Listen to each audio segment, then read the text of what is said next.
Here's where we are with it right now.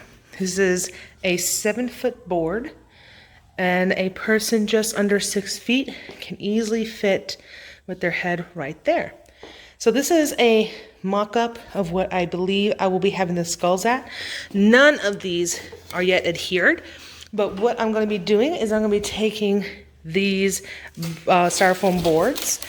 I'm going to make them look like brick on this, and then adhere all that in with a mixture of some Gorilla Glue, so that way that they're able to adhere very well to the board.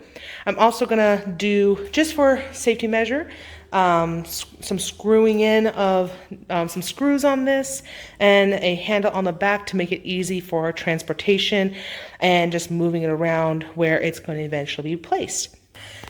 You can see that when I came to doing some of the molds, I didn't fill it up all the way, and I would tilt the mold so that way I would get different angles, and I would make it look like they're placed into the brick, just not all the way. Like some are coming on out, some are not. I might do a few more that are like this, where it looks like it's partially put in. So let's see what we do. So these guys are pretty big. What I'm going to do is I'm going to lay them out and just cut them to size. I've sized them up and took some tape to mark off the excess I plan to cut off to make an arch.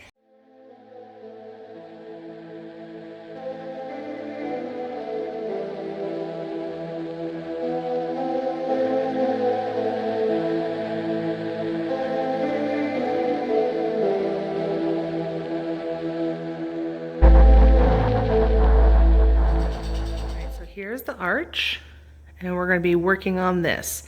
What I'm going to do first is, let's go and zoom a little bit, is I'm going to be making this look like brickwork. And what I'm doing first, you can see I already did a little bit of this already with an exacto knife. We're going to be cutting into the seam so we can make it look more like the line, the grout line of each brick.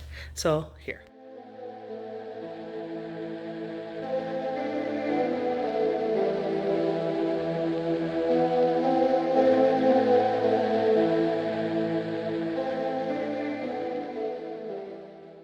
What we're going to do is we're going to add in lines that look like the shape and style of stone. So we're going to be probably doing one down this seam right here, then here, etc. And then doing, but it's going to be intersecting. So we're first going to go with the horizontal lines, making sure they're all equal distant, and then doing every other one of those. And you'll see what I mean in a moment.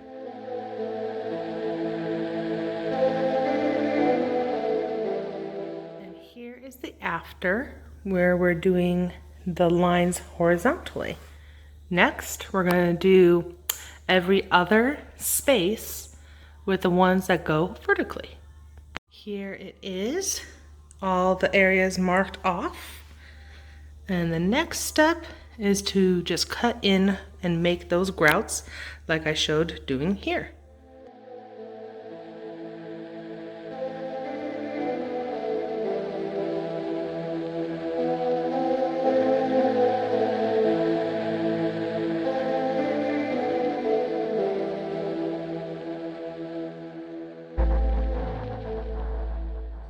All right, so all the grout lines are done. And the next thing I want to do is add texture before I go at this with my heat gun to give that final look before painting. All right, so to do this effect, what I'm going to do is I'm going to take these 3 nails and just cut into it at irregular angles. And I'm going to do that to all of them. Some of them are going to be more drastic than others, maybe even adding a cut, and you'll see the final result afterwards. You can also use some wire that you make into like a fork. You could even, if you want, you could even do it yourself, but that'll take a long time. So for now, I'm just doing it with these 3 nails because it's what I had lying around.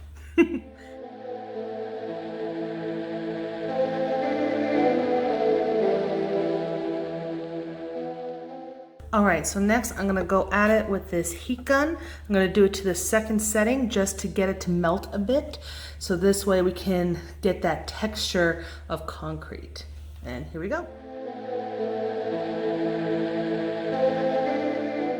All right, so this gave it a wonderful, more complete texture. Might go at the sides a little bit just to get it to condense and get that old rotted look. So when this melts together, this will kind of give it almost like its own coating, but we will go over later everything with this after we've painted and after we've adhered everything with some sort of sealant so that it is waterproof and sun resistant and able to be outdoors for extended periods of time. So we're gonna do this to everything else. Here is the after effect when doing all the way down this column. Now, just so you know, there's a reason why I have a fire extinguisher nearby. I don't want this stuff, though unlikely, I still don't want it to combust on me because there's a lot I'm working with. So I recommend having something similar around when you're working on this. It's a mess, but it's a good mess. I'm very happy with this effect. And now, time for painting. Today is painting day. I have made sure to block off the areas that could be hit by paint. So first we're gonna do is just prime it with black. Then we're gonna go over it with some tan. And then from there, some other colors, a little bit of red, a little bit of yellow. You'll see what I mean in a bit. And then finish it all with a black wash so that we have a nice realistic look. And here we go. Okay, the thing is now fully painted. I'm just gonna let this dry, and then I'm gonna go over it with a base coat of the color where I'm gonna be mixing these two together, maybe a little bit of the black. And that's gonna be our base coat, and that's what's next.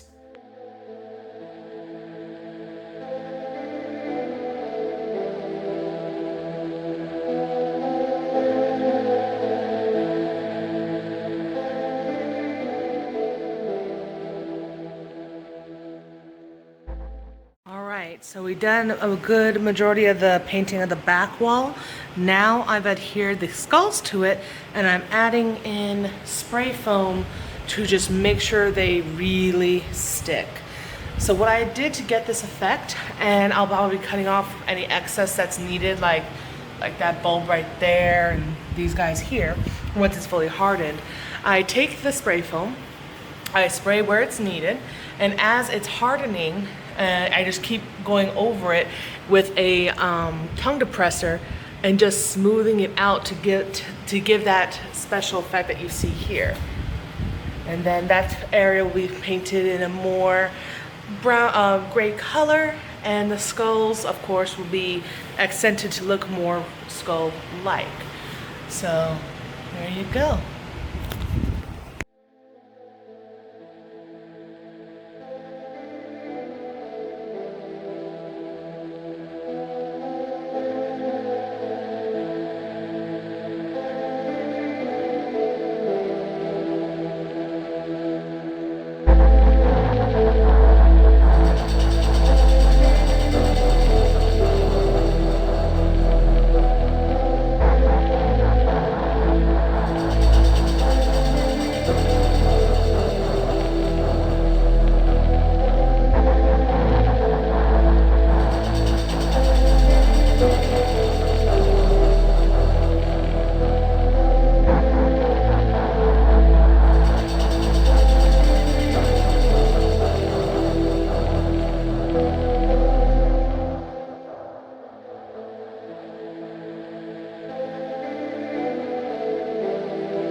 All said and done.